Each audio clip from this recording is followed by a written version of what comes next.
We live in extraordinary times, don't we? We've got political uncertainty right around the world. Of course, we've got Brexit, a dark cloud over the UK. People are asking the obvious questions. What does this mean for Aviva? What does it mean to our growth prospects? What does it mean to our dividend? What does it mean to our strategy? What does it mean to our balance sheet? And these are all really, really good questions. So what we've done, we've got a group of key analysts and investors together. We're spending a day here in the heart of the city at Aviva HQ, and we're attempting to answer all these questions by giving them the facts and the details, by introducing them to some of our key people, showing them the key facts and figures and strategies, and then they can make their mind up. But I think we've got a pretty good story to tell. Never before have we really given the details of where we get our earnings, what the strengths and weaknesses are of the businesses, and showing the data and the detail that investors want. Now we've fixed the company, we've fixed the balance sheet, we can do that. The three key points are: first, operating profit should grow mid-single digits over the medium term. Second, cash remittances should aggregate about £7 billion over the next 3 years. Thirdly, that will fund the dividend, and we'll be able to grow the dividend so that we reach a payout ratio of 50% by the year 2017. We're focusing on the quality of our UK franchises. It's the biggest part of the group, it's the biggest part of our profits, and it's important that this key part of the business moves forward. So, three key messages for UK Life. The first is that we have strong positions in rapidly growing markets. We expect assets in the UK Life market to double over the next decade, and in most of those core areas of the market, Aviva has a number one position. Secondly, we have sustainable competitive advantage in three areas. Firstly, cost. We have a 34% cost advantage over our major peers. Secondly, capital efficiency, where our multi-line business model means we're far more diversified. And thirdly, as a result of that, with the strongest brand, we have a great opportunity to meet a broader range of customer needs, TCC.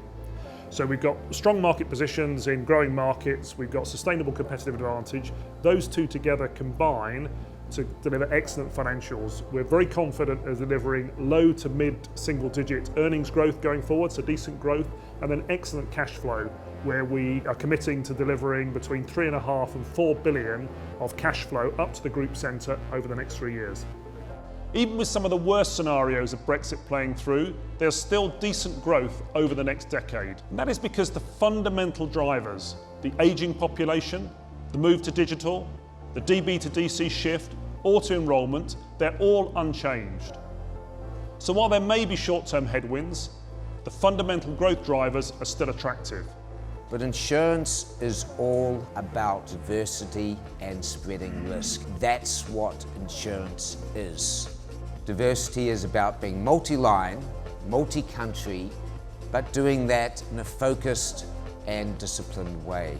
We have the potential to drive significant benefits as a true customer composite, underpinned by having 16 million UK customers, strong long-term relationships with many of those customers, and the strongest brand in the market. In the digital age, the potential to make it easier and better value for customers to do more things with us is substantial. And the life business can be the group's anchor for delivering the benefits of the composite model. Aviva Investors has made huge strides in the last few years, and it's actually one of the best performers in the market in terms of net fund inflows. We've got excellent performance in that business, we've got a great team, and we've got some pretty high expectations. I think Aviva Investors it's a major asset management business, and it's global. It's 300 billion in assets, but we are small in terms of profitability, and Mark Wilson has described us as one of his acorn businesses. But I would say we're an acorn that's germinated, sprouted and starting to grow. So I see Aviva Investors as a growth business. We're in difficult times, lots of volatility, low interest rates, but we have propositions that will work in this environment. Funds like our Target Return Fund and Target Income Fund are seeing massive flows, and we're rated by the global consultants that advise major institutional clients.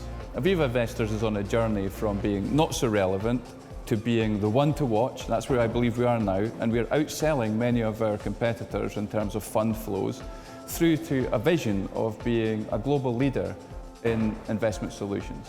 When I look at Aviva, We have the broadest distribution platform in the UK. We deal with 4 of the big 5 banks. We have a broker channel which is second to none, and I have the widest range of products. All of those create opportunities to grow the business. I'd want our investors to understand what a great underwriting company is, and it's 4 things. It's pricing, underwriting, indemnity management, and cost. If I turn to pricing, it's how do you use data, which is our lifeblood, to more accurately price risk. Simple as that. Underwriting is how we allocate our capital. It's determining what segments are going hard and what segments are soft in terms of how we dynamically move capital. Indemnity management is satisfying our customers at a time of need and honoring our commitments. It's also about making sure that we fight fraudulent claims. In cost, well, that's just a principle of the modern world fueled by the digital age. We've got to be more efficient year after year after year. Now, there's an extraordinary amount of work going on in digital. We've got a fabulous team in place. We've got all these new skill sets we didn't have before as a company. We believe that in 2016, that's this year, we will have about £150 million in profit from that digital business, and we'd expect that to double between 2016 and 2018 to £300 million. UK Digital is an FCA authorised insurance intermediary. It's essentially where we bring all of our products and services for our 16 million customers all together in one place. This time last year we had about 4.5 million customers on the single database. We now have close to 8.5 million customers, and by the end of the year we hope to have all of our customers on our single database. Once we get them onto the database, we can then bring them into My Aviva and register them, where they can see all of their policies and manage things online. And in terms of the registrations, this has gone from 1.8 million at the beginning of last year to almost just short of 3 million at the moment. And every month we're doing about 300,000 transactions, of which about 70,000 are new business policies. So lots of increased activity. This is the beginning of a journey. We're 1% finished. We're far from perfect, but we are making some excellent progress. Digital First unlocks the true customer composite. We know our customers want to interact with us digitally. Through digital, customers are going to choose to buy more products from us, and customers who have more products from us stay longer.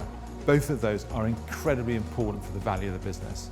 We've been able to attract the very best talent globally, whether it be engineering, digital marketing, analytics, product and design, pure innovation. We've got excellent people joining our business. So what do I want people to take away? Well, there's 3 key messages, just 3.